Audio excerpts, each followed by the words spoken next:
গণতন্ত্রের মহোৎসব দোরগোড়ায়, আর এই উৎসবকে শান্তিপূর্ণ কড়া নিরাপত্তায় মুড়ে ফেলতে বদ্ধপরিকর প্রশাসন। পূর্ব বর্ধমান জেলায় অবাধ ও সুষ্ঠু ভোট পরিচালনা করতে কোমর বেঁধে নেমেছে পুলিশ প্রশাসন।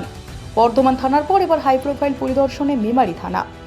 রাজ্য নির্বাচন কমিশনের ঘোষণা অনুযায়ী আগামী 29শে এপ্রিল পূর্ব বর্ধমান জেলার 16টি বিধানসভা কেন্দ্রের সঙ্গে মেমারিতেও ভোট গ্রহণ। আর এই মেমারি বিধানসভাকে নিশ্ছিদ্র নিরাপত্তার চাদরে মুড়ে ফেলতে সোমবার পরিদর্শনে এলেন ডিআইজি বর্ধমান রেঞ্জ শ্রীহরি পাণ্ডে। এদিন মেমারি থানায় পৌঁছালে তাকে উষ্ণ অভ্যর্থনা জানান মেমারি থানার ওসি প্রীতম বিশ্বাস। এদিনের এই হাই ভোল্টেজ বৈঠকে ডিআইজি শ্রীহরি পাণ্ডের সাথে উপস্থিত ছিলেন ডিওয়াইএসপি মিজানুর রহমান এবং সিআই স্নেহময় চক্রবর্তী। সূত্রের খবর, এলাকার আইন শৃঙ্খলা পরিস্থিতি খতিয়ে দেখার পাশাপাশি স্পর্শকাতর বুথ এবং ভোটের দিন নিরাপত্তা সুনিশ্চিত করার ব্লু প্রিন্ট নিয়ে দীর্ঘ আলোচনা হয়। সাধারণ মানুষের মনে ভরসা জোগাতে এবং ভয়মুক্ত পরিবেশ তৈরি করতেই মূলত এই ঝটিকা সফর।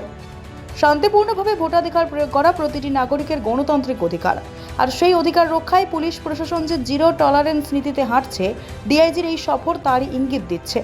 এখন দেখার এই কড়া নজরদারির মাঝে মেমারির ভোট কতটা শান্তিপূর্ণভাবে সম্পন্ন হয়।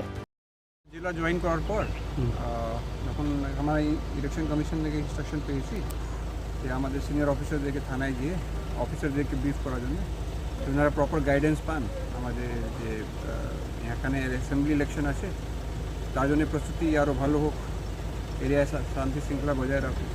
সেই জন্যে আমরা ওনার যে গাইডেন্স আছে, ভায়োলেন্স ফ্রি ইলেকশন, মানে কোনো ইন্টিমিডেশন হয় না, কোনো ইন্ডুসমেন্ট হবে না, আর ভোটিং দিনে কোনো ছাপ্পা ভোটিং হবে না, অন্যান্য যে ডাইরেকশনস আছে ইলেকশন কমিশনে তাকে সব অফিসারদেরকে ব্রিফ করা হলো।